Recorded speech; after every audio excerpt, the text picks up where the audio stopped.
Hello, New York sports fans, and welcome to an exciting post-Game 1 episode of Jake's Hot Takes. I'm your host, Jake McVey, and today, unfortunately, I am not joined by my dear co-host, Matthew Galgano. I pinged the tracking chip that I left in his head, and it is right now off the shore of somewhere off the coast of Taiwan. So I'm not exactly sure what's going on out there, but I'm going to need to talk about these Knicks anyway because, oh my goodness, the Knicks managed to steal Game 1 against the Boston Celtics in Boston in overtime in one of the most thrilling games of the entire season, probably the most thrilling game of the entire season so far.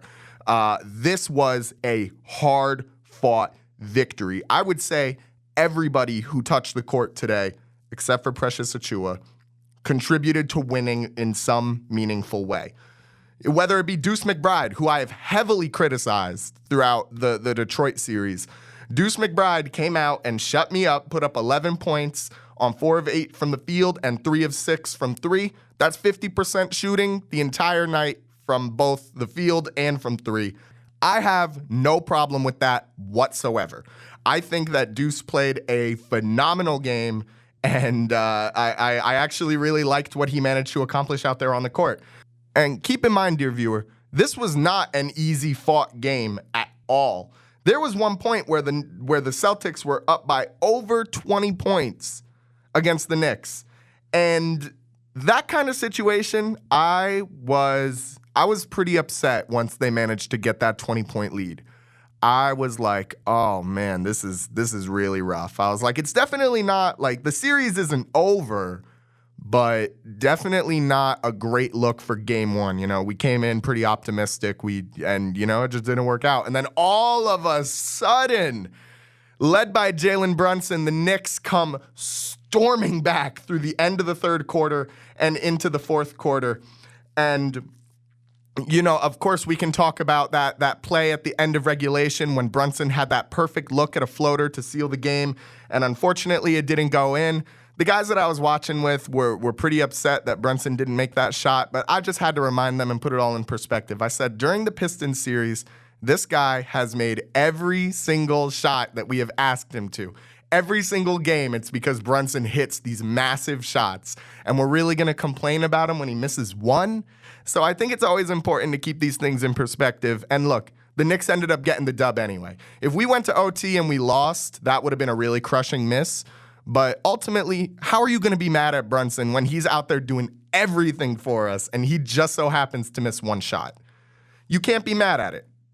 That being said, I do want to talk a little bit more about the individual performances. I know I just mentioned Deuce and then jumped into game, but I'm so excited. My brain is just all over the place right now.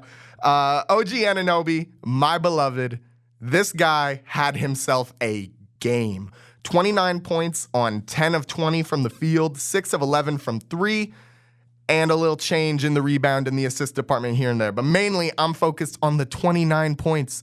OG Anunoby was having himself a night, and I was cooking him because in the first round, he was not playing that well. He was bricking shots, and then it was like all of a sudden halftime hit, and boom, he locked in. And he was dunking on dudes, and he was hitting these monstrous three-pointers and being a defensive pest against guys like Tatum and Horford and Luke Cornett. He was very important to this win and pretty much an undeniable piece of the success of the Knicks formula. And it was an unreal performance out of OG. And I'm glad because I know he's gotten some criticism from Knicks fans and, people saying that they'd be okay with moving him this offseason and stuff like that. OG proved why you keep a guy like him around, all right? Because he had a greater impact on this game than maybe anyone other than two guys that I am about to mention right now. And that is, of course, Jalen Brunson, who goes 29 points, 9 for 23 from the field, 5 for 9. Those efficiency numbers are a little misleading because Brunson actually had an incredibly quiet first half. He was not getting a lot done, and it looked like the Celtics might have, quote-unquote, figured him out with Drew Holiday because, man, Drew Holiday, that man can play some defense. And he was up on Brunson like white on rice. It was unnatural. I was like, wow, how is he managing to stay in step with a guy like Brunson, who's so shifty and finds the lane so easily and just squeezes right through defenses? I mean, you know, he has a height advantage over Brunson. I think he's 3 inches taller than Brunson. And the fact that he managed to move in step with Brunson for as long as he did was incredibly impressive. So I'm giving the official Jake's Hot Takes Player of the Day for the Other Team award to Jrue Holiday. Let me tell you who is not getting the Player of the Day for the Other Team award on this very day. Jason Tatum. That man had an awful performance. It's like he gets up on Josh Hart and he forgets that he's 6'9", and he forgets that Josh Hart is not that tall. I don't actually know how tall Josh Hart is. Josh Hart's what? Josh Hart's 6'4", and Tatum is 6'9". And Tatum just decides that he's going to shoot threes at any given opportunity. He went 1 for 9 from the field in the fourth quarter and overtime, and he went 0 for 5 from 3. Meanwhile, you're being guarded by a guy that's 5 inches shorter than you, and you can't even dream of driving to the basket. It was an awful performance out of Tatum. And you know what? It was an awful performance out of Jaylen Brown, too. Jaylen Brown couldn't buy a bucket. That man went 7 for 20 from the field, 1 for 10 from 3. Just the absurd volume for how poorly you could play in a game one. I mean, look, it was a bad efficiency night out of everybody. Like I said, Tatum whole game goes 7 for 23 from the field, 4 for 15 from 3. Jrue Holiday, good from the field, not good from 3. Derek White, not good from 3. We're going to talk about what happened a little bit later. But for now, I want to bounce back to the Knicks, and I want to highlight the Knick who may have been the most important player on the entire court, and that is, of course, Mikal Bridges. Mikal Bridges finishes the night with 8 points, 3 of 13 from the field, and 2 for 5 from 3. And now you're probably asking yourself, Jake, why is Mikal so important if he scored less than 10 points on terrible efficiency? And I'll give you one word for that, baby. Defense. Mikal Bridges played some of the most hostile, aggressive, fly-swatting defense I have ever seen in my entire life. He was like glue on Jaylen Brown and on Peyton Pritchard and on Jrue Holiday. He was guarding whoever. It didn't matter. We just told Mikal, go guard the best guy on the court and make sure he does not get a bucket. And he went out there and he did it with absolutely no problems. Mikal ends the night with 3 steals and 2 blocks, one of which, the game-sealing steal, he rips it out of Jaylen Brown's hands on the inbound. And Brown was expecting himself to get a foul call, but he didn't. And Mikal takes that ball and tosses it right across the court as the buzzer rings, and the Knicks come away with a Game 1 victory in Boston. You know what they say. This is Knicks basketball. It was the best showing that this team has had all season. I can guarantee you that. It is the best that this team has played all season, and I could not be more proud of this team right now because they played their butts off. Josh Hart played his butt off. Final stat line, 14 points, 5 of 9 from the field, 1 of 5 from 3. Again, huge defensive impact, not to mention the 11 rebounds sprinkled on that is pretty nice. But I do want to talk about rebounds a little bit because there was a serious discrepancy in the rebounding game. The Celtics did actually manage to out-rebound the Knicks by 10, which is not good because one of the Celtics' primary rebounding guys, Kristaps Porzingis, actually went out with an illness 13 minutes into the game. He disappeared right in the either in the end of the first quarter or the start of the second quarter. He disappeared, and we did not see him again for the rest of the game. They said that he got an illness. I'm not exactly sure what that was, but as of today, Mitchell Robinson did not practice because of an illness. So, Kristaps, I hope you didn't get our boy sick. I'd be really upset with you if you did, Kristaps. And there was a lot that was going on with this one. One more thing, 2 more things that I want to talk about. 2 people that I want to talk about. Karl Anthony Towns and Tom Thibodeau. Towns had a very quiet game. He struggled a lot in the shooting department. He did not look very good. But that being said, he got himself 13 rebounds. He occupied the paint and played sort of an off-ball role. He gave Brunson And OG Anunoby, a lot of looks with his screens. And I think he actually played a much better game than the stat sheet says. I mean, he played defense just as hard as everyone because everyone was playing their butts off on defense. But Towns had a lot of really heads-up, intelligent plays throughout that game. He had the tip-in on the missed Brunson three that ended up keeping us in the game. And he had that foul on Jaylen Brown with 3 seconds left that forced the inbound play that allowed Mikal to get the steal. I saw people criticizing Towns for that play like it wasn't incredibly smart. You let the clock wind down to 3 seconds, and then you fouled JB and it's not like they're in the bonus, so it's not like he gets to shoot the free throws. So they got to inbound it with 3 seconds left now. I thought it was genius. Not to mention the defensive impact that Karl Anthony Towns had. I mean, look, the Celtics are an incredibly good team, and they're an incredibly good three-point shooting team. And I think the fact that Towns played so good on the outside and was such a good piece for us defensively, I think that justifies his existence on the court in any case. I don't need everybody to go out and drop a monster game like OG did and like Brunson did. I just need guys to be able to contribute to winning basketball. If I'm not going to criticize Josh Hart for not filling out the stat sheet, and I'm not going to criticize Mikal Bridges for not filling out the stat sheet, I'm sure as heck not going to start criticizing Karl Anthony Towns for not filling out the stat sheet. And it's not even like he had a terrible game. He went 14 points. He went 6 for 13 from the field, 0 for 1 from 3. I'm fine with that. He only got to take 1 3-point shot, and he missed it, and I'm fine with that because he wasn't taking volume from other guys. And a lot of those field goal attempts were, putbacks on rebounds and stuff like that, which he didn't have great luck either, but, he came up big when it mattered.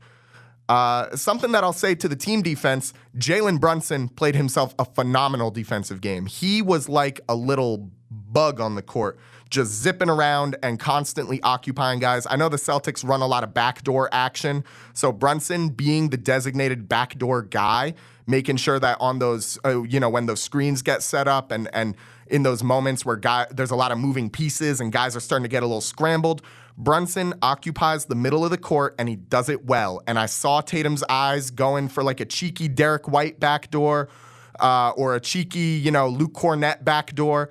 And you see his eyes go to it. You see Brunson occupying the space. His eyes look somewhere else immediately. I thought it was great. I thought Brunson did a great job. I think he exhibited a lot of defensive IQ, being able to occupy that space and understand what the Celtics are trying to do and then not allowing them to do it. Because I think because they didn't have a lot of that action down at the paint, what with, Towns playing such a good defensive game and OG and Hart really getting up in there in the middle of the court, or in the middle of the paint, as well as Mikal Bridges. Brunson didn't really play a lot of paint defense, but again, didn't expect him to. But they did a really good job of not letting the Celtics get to the basket. And especially with Porzingis being out, I think that was incredibly important because, Porzingis, he is a three-point shooting big, like obviously, but he still occupies space in the middle of the court. It's not like they can just ignore him. So, I think we played really well, but I think ultimately Porzingis going out and forcing Cornett and Horford to kind of pick up the slack in that sense, I think it did a lot more to the Celtics than I think a lot of people realized. One final thing I'll talk about is the Mitchell Robinson fouling strategy that Boston decided to employ. It didn't work out very well when all of a sudden Horford's in foul trouble and Porzingis is hurt, is ill. And now all of a sudden you got to put Luke Cornett out there and get some playoff minutes, right? Right, Joe Mazzulla? But no, you're a strategic genius, Joe Mazzulla. You certainly saw that coming, right? Yeah. Stupid strategy by the Boston Celtics, just trying to force Mitchell Robinson to shoot free throws at every single opportunity and hoping he misses, which in the beginning of the game, it worked like a charm. I mean, Mitchell Robinson shot 10 free throws this entire game, and he only made 3 of them.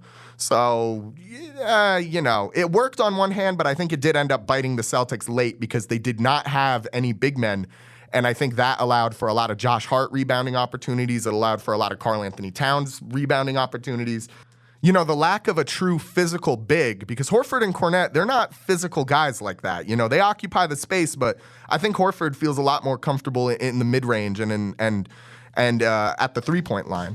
But, that's neither here nor there. These Knicks, they really did play a great game, and I'm going to talk about it a little bit more when we get back after break. I know, there's just so much going through my mind right now that I want to get it all together. So make sure you stick around after the break. We'll be right here on Jake's Hot Takes, only on WGNY 1220 94.5 News Talk Sports. We'll be right back after this. Thinking about remodeling your kitchen or bath? Wayne's Way Wholesale Cabinets has a great selection of all-wood cabinets in the styles and colors to make your remodeling dreams come to life. Go to wayneswaycabinets.com for more info. Wayne's Way Cabinets, 1829 South Road, Wappingers Falls.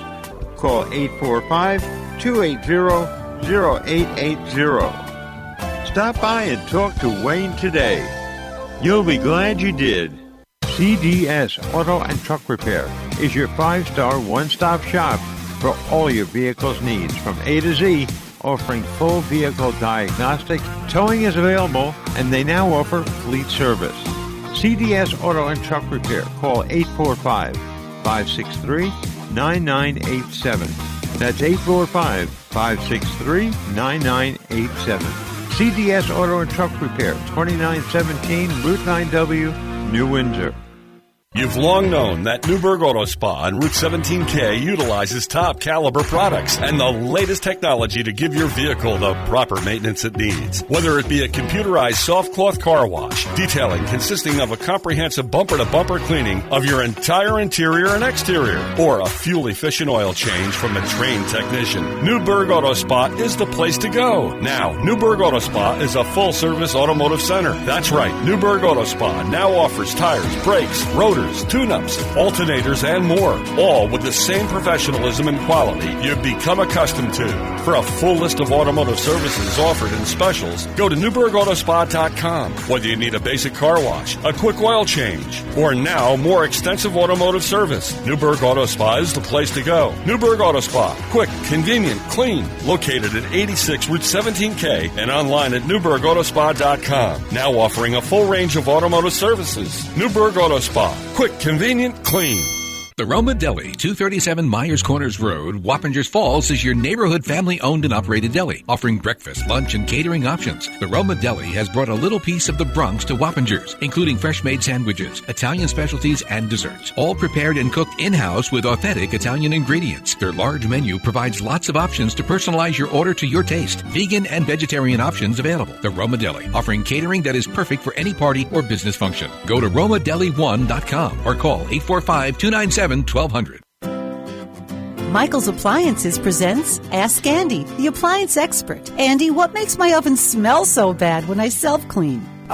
Self-clean, my favorite weapon in the world. Self-cleaning is a brutal environment. Most people don't think about it. They hear self-clean. I'm not really sure if they're picturing scrubbing bubbles inside there, scrubbing, but what's really happening is we're heating the oven up hot enough to carbonize protein. We're going to take the food stuff that's left in your stove, and we're actually going to carbonize it. We're going to turn it to dust. So we're at 700 degrees. So why does it smell bad? You're setting fire to a chicken. Today, a lot of the new stoves, because of the energy guidelines, there is no real self-clean anymore. They don't want those high temperatures. It's a huge waste of energy. It's very easy. You don't have to get on your hands and knees and your back doesn't hurt. You're not scrubbing the stove, but we use a ton of energy to clean the inside of that stove by heating it up. Shop with the experts. Nobody knows appliances like Michael's Appliance Center, 585 East Main Street, Middletown. Online at michaelsappliance.com. Hello, New York sports fans, and welcome back to Jake's Hot Takes. I'm still riding the high of the adrenaline rush that I felt when I heard the buzzer ring and I saw Mikal Bridges stealing the ball right out of Jaylen Brown's hands. He really just got his mitts on it, took it right from him. That's a grown man steal right there. You can tell I'm still very fired up after this game one. And Knicks win 108-105, completed the 20-point comeback in overtime against Boston. Like I just said at the start of the last segment, pretty much about as good of a game as you could have possibly watched.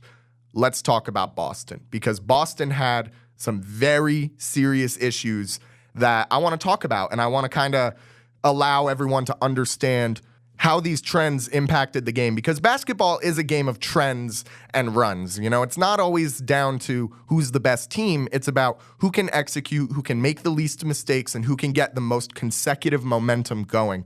So Boston actually had about as many opportunities to keep the momentum going their way as you possibly could have.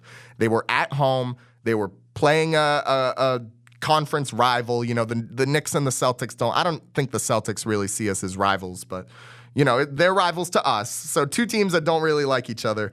The Celtics shoot 25% from three. That was definitely a big deal. And I got into it a little bit in the last block, but I want to elaborate on it a little more. How the Knicks' paint defense and their defense down low completely shut out guys like Jaylen Brown and Jason Tatum. Because make no mistake, they played very poorly. And, I would say that, I'm honing in on Tatum and Brown right now because they're the two leaders of this team. They're the two best guys on the court for Boston, and they are responsible for keeping the team in order. And they had awful performances.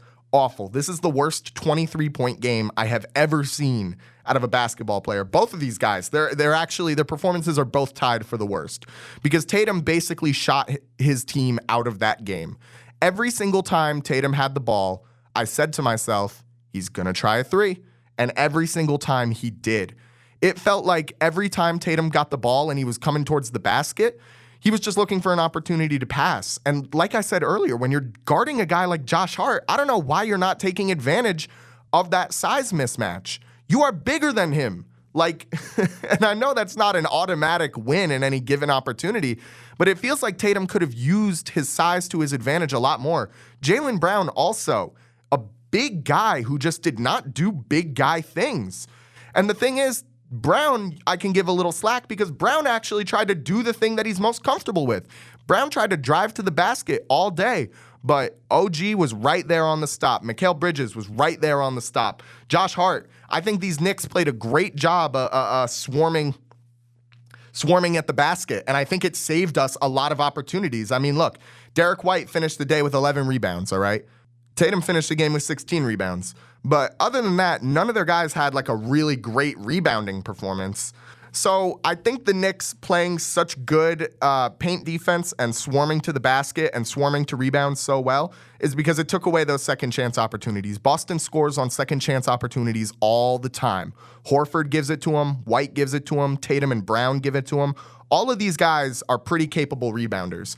So even though we managed to get out-rebounded as heavily as we did, we definitely managed to play the defense to compensate for that. And I don't love that as a fan because I would rather them not get those second chance opportunities in the first place. Let's get the ball back. Let's get possession. Let's keep it moving. But the fact that we managed to be in such a rebound deficit and our defense managed to make up that deficit and managed to give us the win in overtime in Boston when we were down 20 points, it's hard to be mad.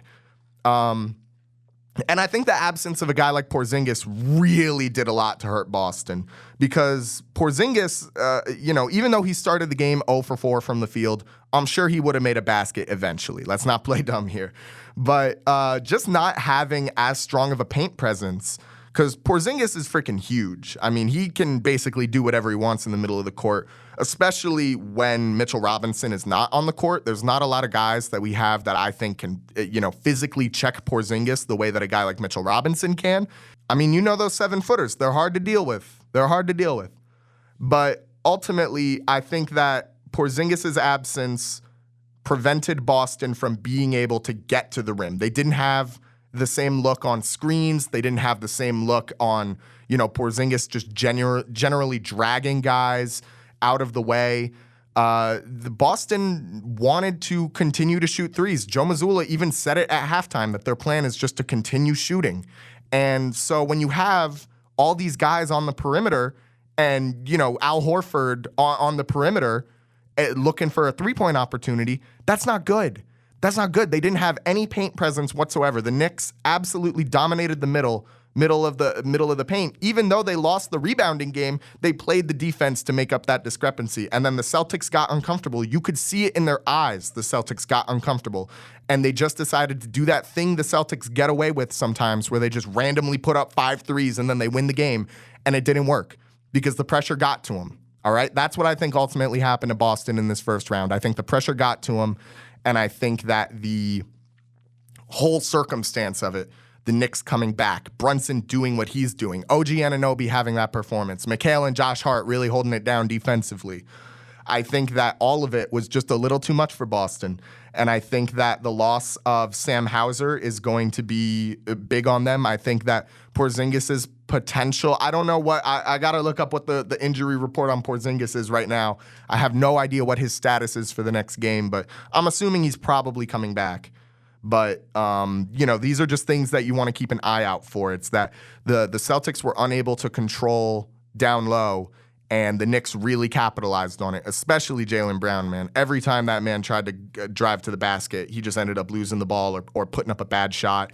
Really just kind of a sad performance out of him. But anyway, we're going to pivot real quick because I want to have a little bit of a discussion time with you all right? This is the viewer enrichment section of the episode, so make sure you get your keyboards ready. I want to do a bit of a thought project where we're going to think, all right? Let's use our brains today. Where does Jalen Brunson rank among active NBA players right now in terms of guys that you would want on your team? In my mind, there are 5 guys that you can say with 100% certainty are better than Jalen Brunson. And I'm going to be making the Brunson argument for the remaining guys. So, of course, you got the big 5, I think the 5 best players in the NBA right now.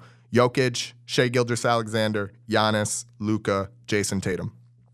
And now I just heard you all gasp. I just heard everybody gasp and say, oh, no way, you actually think that Tatum is better than Brunson. Look, I'm a realist, all right? I think that Tatum is one of the best basketball players in the league right now. I think that his physicality, his skill set, he's really good at what he does. And despite a poor, first game 1 performance out of Jason Tatum, I'm not about to start throwing around names like that.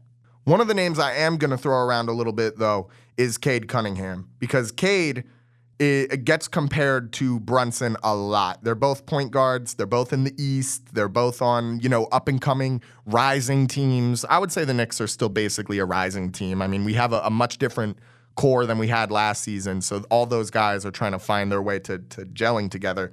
So, we're an up-and-coming team, and the Pistons are too.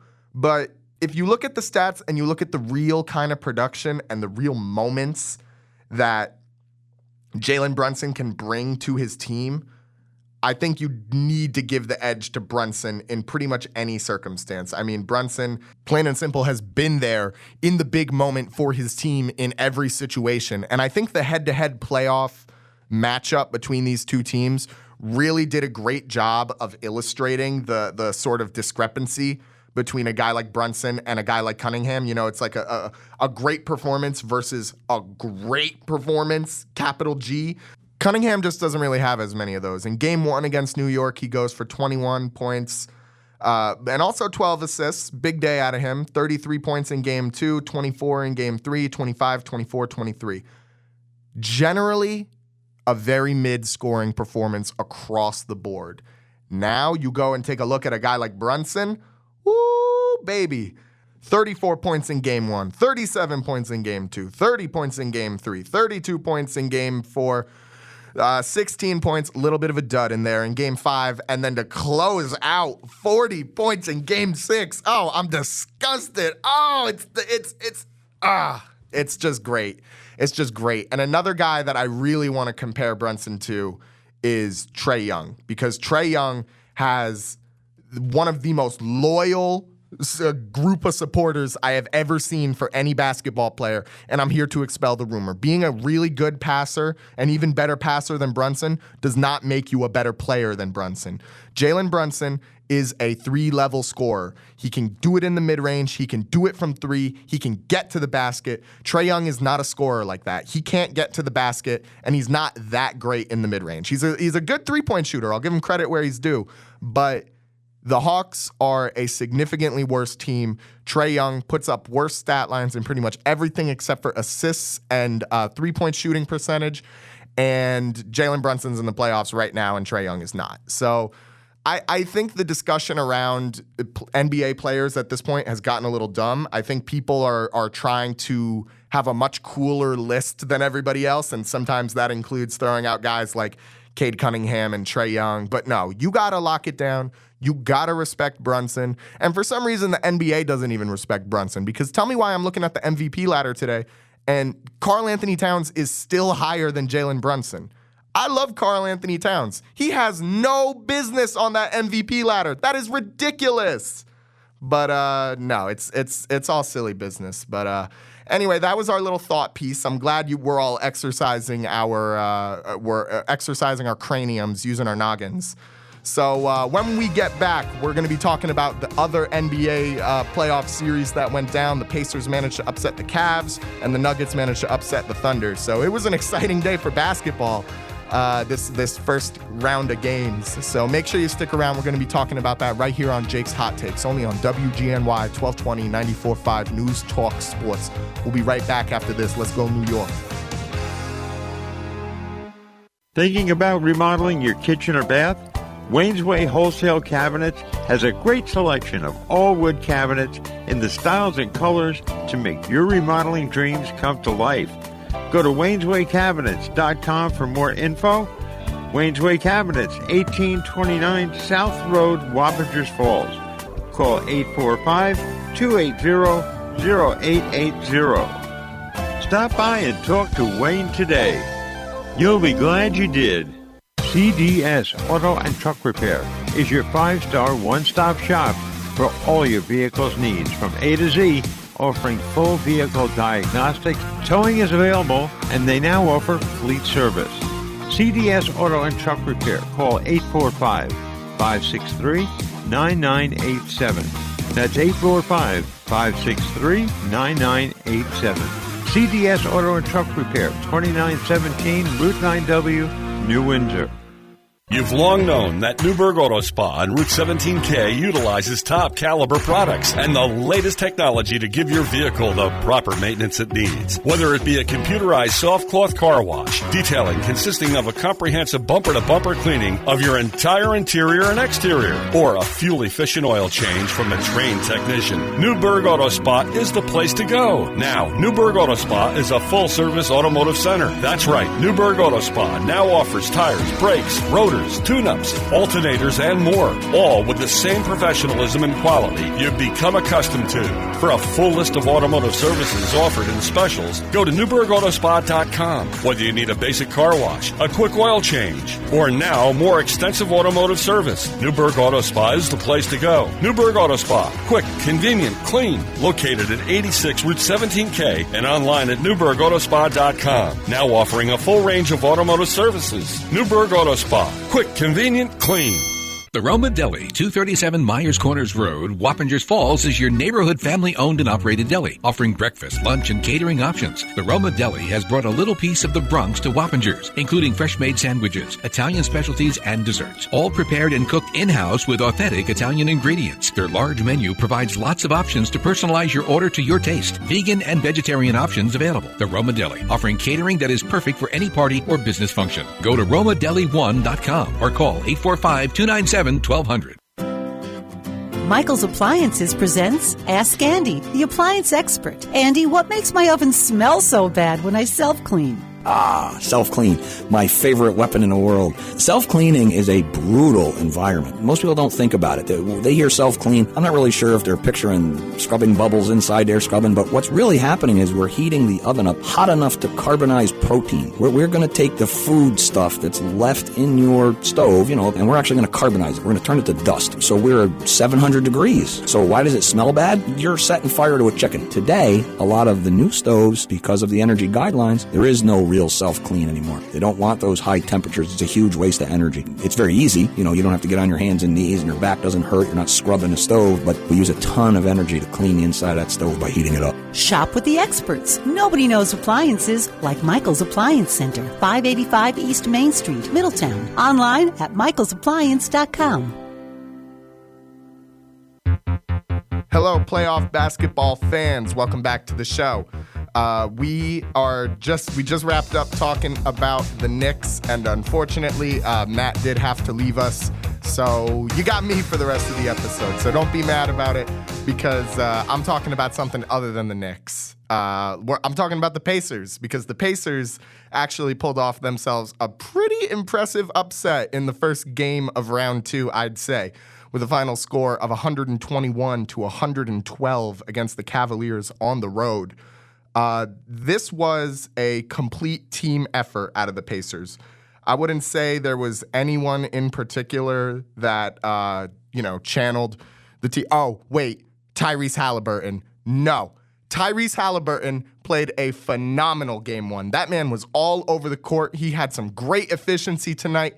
Not only was his scoring ability on point, his facilitating ability was on point. I know I just said it was a team effort. No. Tyrese Halliburton dragged this team to the game one win on the road, but of course, he needed some help from some of the other guys. Halliburton finishes the day with 22 points, 9 for 15 from the field, 2 for 6 from 3, and then 3 rebounds and 13 assists again. Keep an eye on that facilitating ability. Halliburton looked great in game one. If he continues to play like that, Cleveland fans might want to start shaking in your boots a little bit. Big performances out of Andrew Nembhard, too. An incredibly efficient day for him. 23 points on 7 of 10 from the field, 5 of 6 from 3, and 4 for 4 on the free throws. Those are important. Those are very important. You see a guy like Mitchell Robinson that can't shoot free throws. You see a guy like Andrew Nembhard who can't shoot free throws. It makes a big difference. It really does. Siakam and Miles Turner did their jobs pretty much as good as you could. Turner finishes the day 13 points, 5 for 9 from the field, 1 for 3 from 3, and 11 rebounds. Really good performance out of him, but not exactly like that caliber. We all know Miles Turner can do better. We know Miles Turner can do better than that. And the same goes for Pascal Siakam. I know 17 points in the playoffs on efficiency is still pretty good, but Siakam can absolutely do better. So I am wondering if we're going to see Siakam be unlocked into that monster-level scorer that we all know that he can be. It's just a lot of I think what the big question with the Pacers is right now is, can they maintain this pace? Stealing a game on the road, stealing a game one on the road is incredibly important for a team. I mean, the team that wins the first game in the series ends up winning the series 70% of the time. So the Pacers are in really good shape right now, and especially since they stole that game on the road, they only got to play one more game in Cleveland, and then they're coming home to Indiana. So I think it's just about maintaining that pace and that level of play, because the Cavaliers are a team that not only have a lot of talent, they go pretty deep, and the Pacers go pretty deep too. So this is going to be a big bench-for-bench game where guys coming off the bench are going to need to perform. And shout out to Ty Jerome off the bench for the Cleveland Cavaliers. He finishes the day 21 points, 8 for 20, 1 for 4 from the field. Good scoring, terrible efficiency. I think Cavs fans would have preferred maybe Jerome just get down into that 16-point range on maybe 3 or 4 less shots. But, you can't be mad about a 21-point performance, especially coming off the bench. And I guess coming off the bench for the Pacers, the best guy their best player would have been Benedict Mathurin, but he had a pretty quiet night. 11 points, 4 for 10 from the field, 3 for 5 from 3. And 5 rebounds to boot. So pretty quiet day out of Mathurin. I think that a lot of this game came down to Indiana disrupted a lot of Cleveland's rhythm. And I think missing a guy like Darius Garland was definitely very impactful for Cleveland, because Darius Garland, he's a phenomenal player. I mean, he just gets out there and he does it. He facilitates.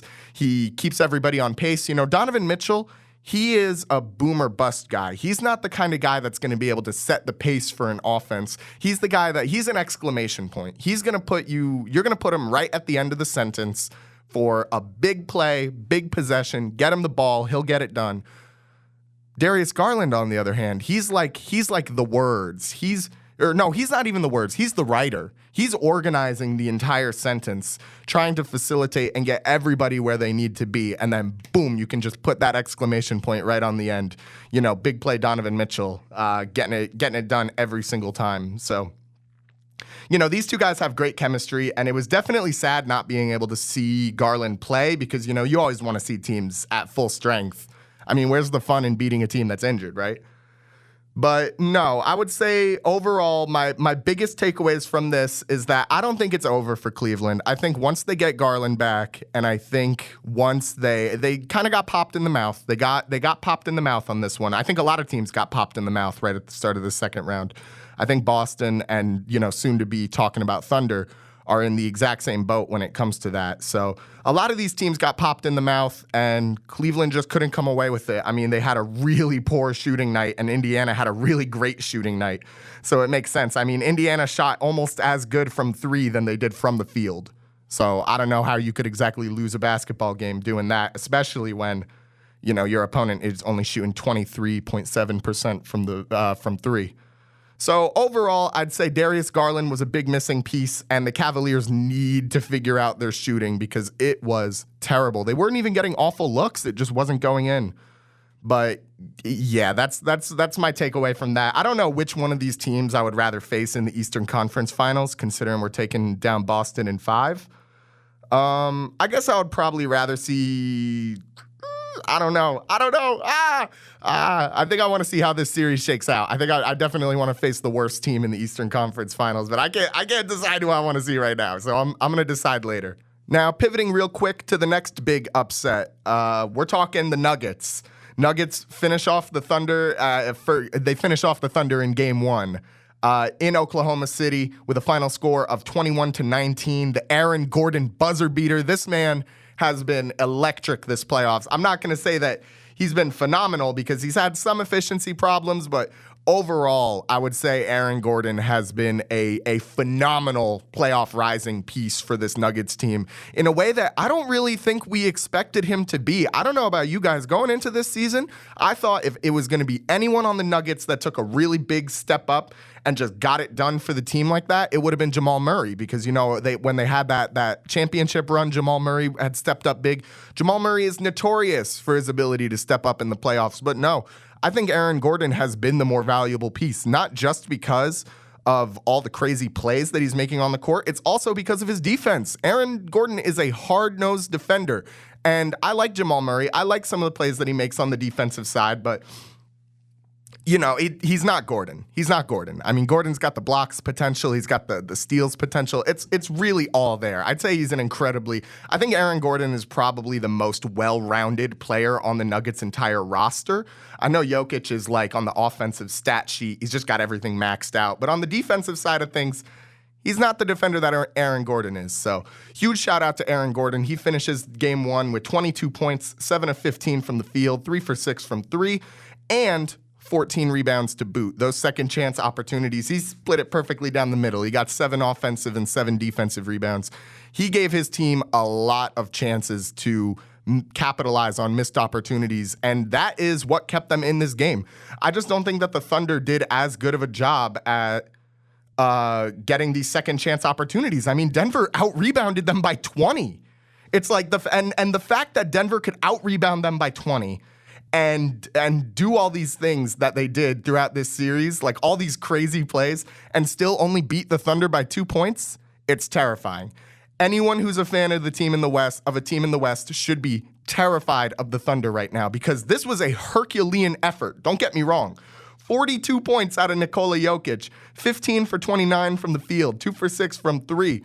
Not to mention 22 rebounds. This was a Jokic masterclass of just facilitating and rebounding, and he's just a mastermind when it comes to his offensive prowess. He knows the game so well, and he's putting his team in the best position to win. And even with a Herculean effort like that, and the efforts of Jamal Murray, who you gotta shout out, 21 points, 6 for 16 from the field, 2 of 7 for 3. He got the points up, and he had a couple really big critical plays, but the efficiency definitely was not there. And then finally, of course, Russell Westbrook, another classic Russell Westbrook, terrible efficiency night, but he's just going to get out there and do it anyway. 18 points, 7 of 13 from the field, 1 of 5 from 3. Ew! But no, he was important. He played a very crucial role in keeping some of these smaller Thunder wings in check. When he was on the court, Lou Dort was shaking in his boots the entire time. And speaking of Lou Dort, man, that guy did not have a great night. Pretty inefficient night out of Lou Dort. 14 points, 4 for 9 from the field, 4 for 9 from 3. He did nothing but shoot a lot of threes. And it didn't exactly work out. Caruso, though, that man was a dog. Alex Caruso coming off the bench. I want to highlight the two best bench players for either team. Russell Westbrook for the Nuggets and definitely Caruso for the Thunder. That man had a defensive masterclass. He was just putting a body on anyone out there. He finishes the night with 20 points, 7 of 12, 5 for 9 from 3. And get this, 5 steals. He was just a pest. He was a mosquito flying all over the place and just constantly harassing this Nuggets team who, they prefer to have Jokic handling the ball. But in any situation where he wasn't handling the ball, Caruso was on him, because obviously you can't put Caruso on a guy like Jokic. You can't expect Caruso to guard a guy Jokic just toss it right over his head. I love Caruso, but he's a little on the small side for all that. But no, I think the Nuggets were very smart with who they allowed to handle the ball and the kind of situations they put him in. Chet's not as good of a perimeter defender as he is a rim defender, so forcing him to step up in that situation when Jalen Williams is being occupied by, Jamal Murray or Aaron Gordon, and creating that situation where Jokic just gets to cook one-on-one against Chet Holmgren, I think that's exactly what the Nuggets need to keep doing if they're going to win.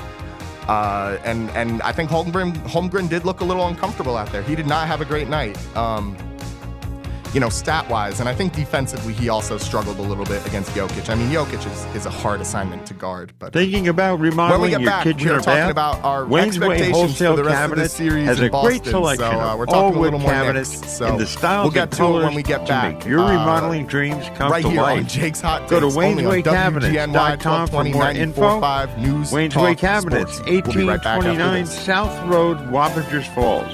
Call 845-280-0880. Stop by and talk to Wayne today.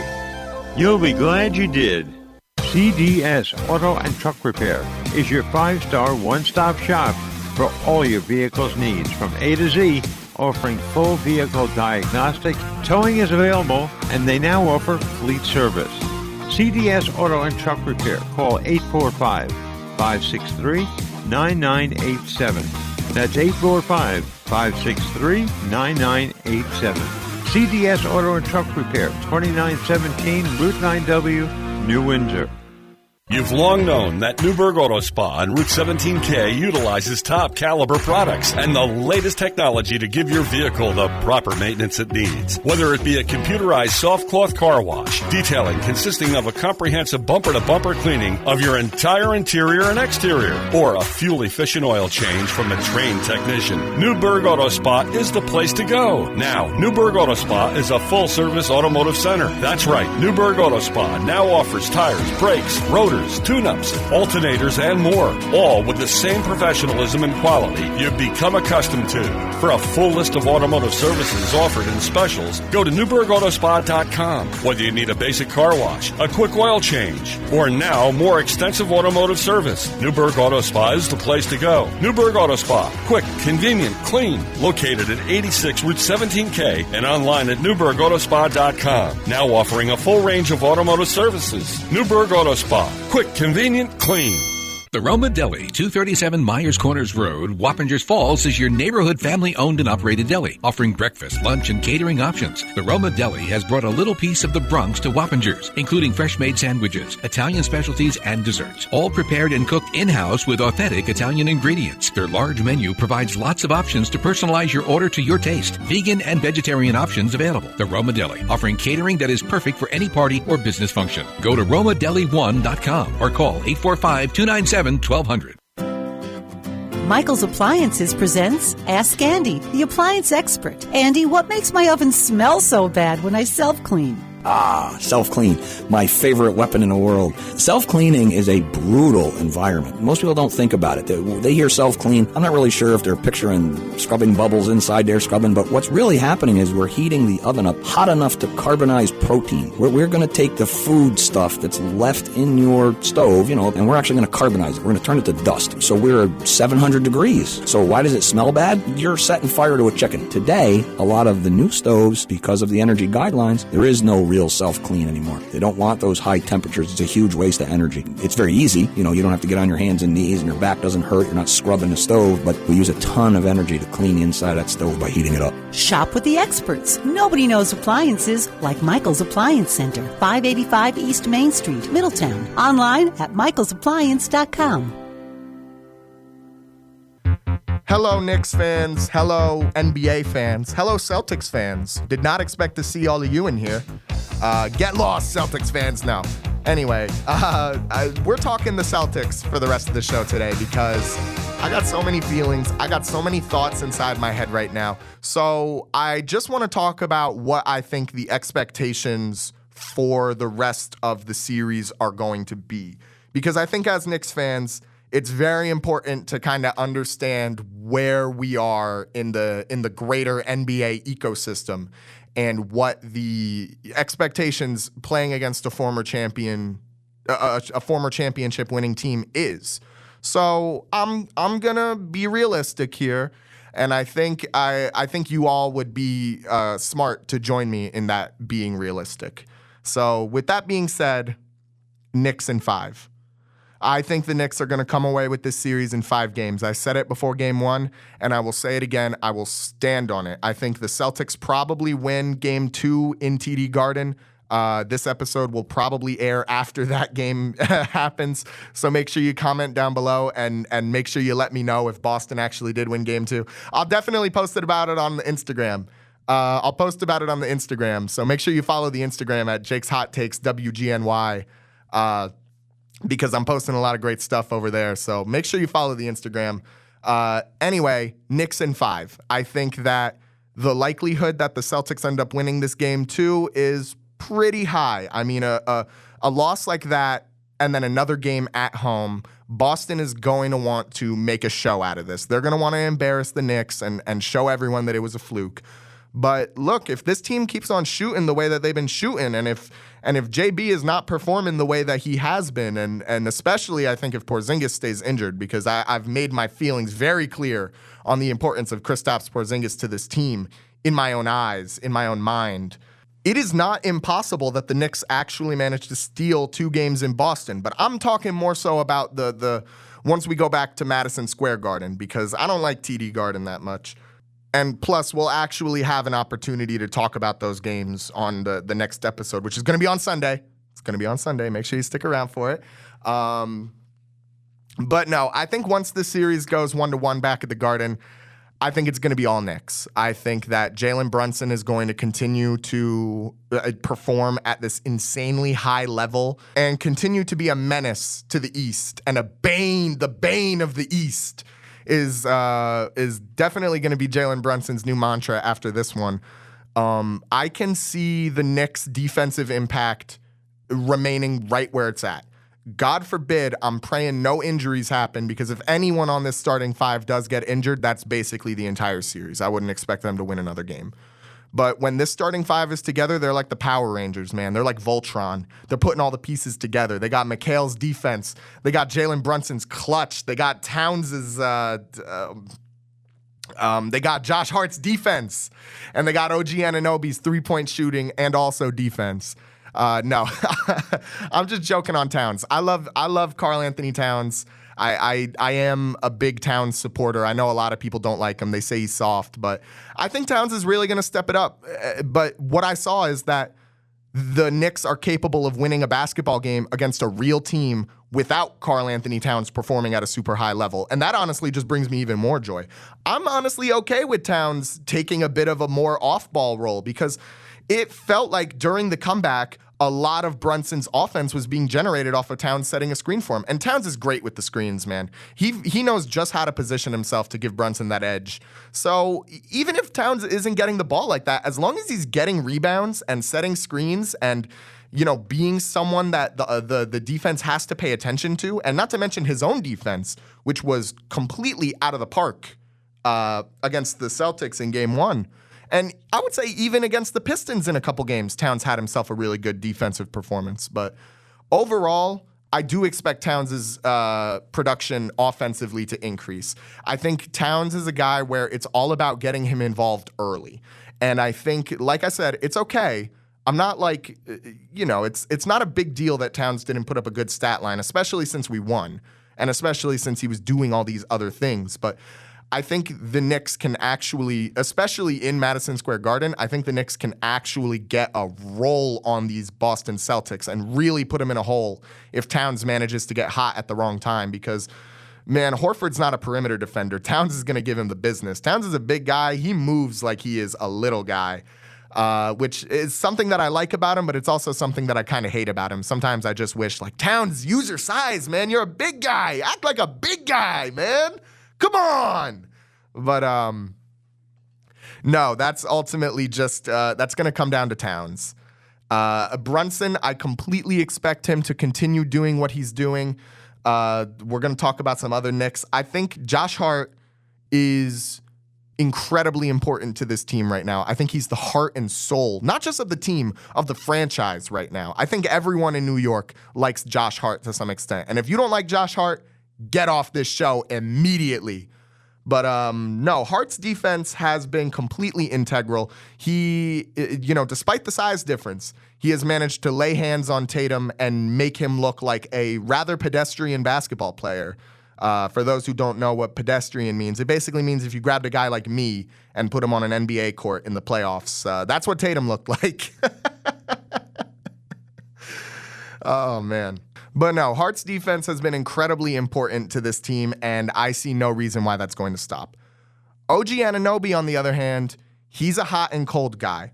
I would not be surprised, don't be shocked, dear viewer, if OG Anunoby does not manage to put up over 20 points again for the rest of the series. I think that now that he got hot in that second half and the Celtics saw what he can do to him, I think they're going to make a more concerted effort to kind of isolate OG Anunoby and force him into these ISO plays where he just needs to put up the shot, especially when he gets the ball on the perimeter.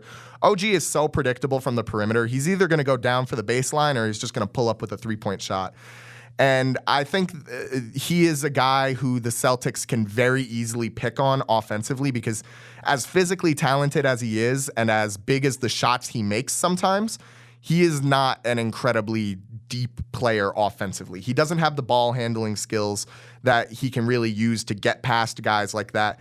Every time OG goes to the basket, it's basically through contact. So, don't be surprised if OG doesn't have a phenomenal performance again in the series. I think as long as he continues his defensive possessions and gets that one random three-point shot in a game, I think he's going to be just fine. Now, Mitchell Robinson is someone interesting that I want to talk about because the strategy that Joe Mazzulla employed against Mitchell Robinson, which is just to foul him at the start of every offensive possession and force him to shoot the free throws, which he's probably going to miss, it worked. It worked until it didn't. Like I said, Cornette and Horford were racking up too many fouls trying to keep Robinson off, or trying to keep Jalen Brunson from handling the ball and trying to put the ball in Mitchell Robinson's hands.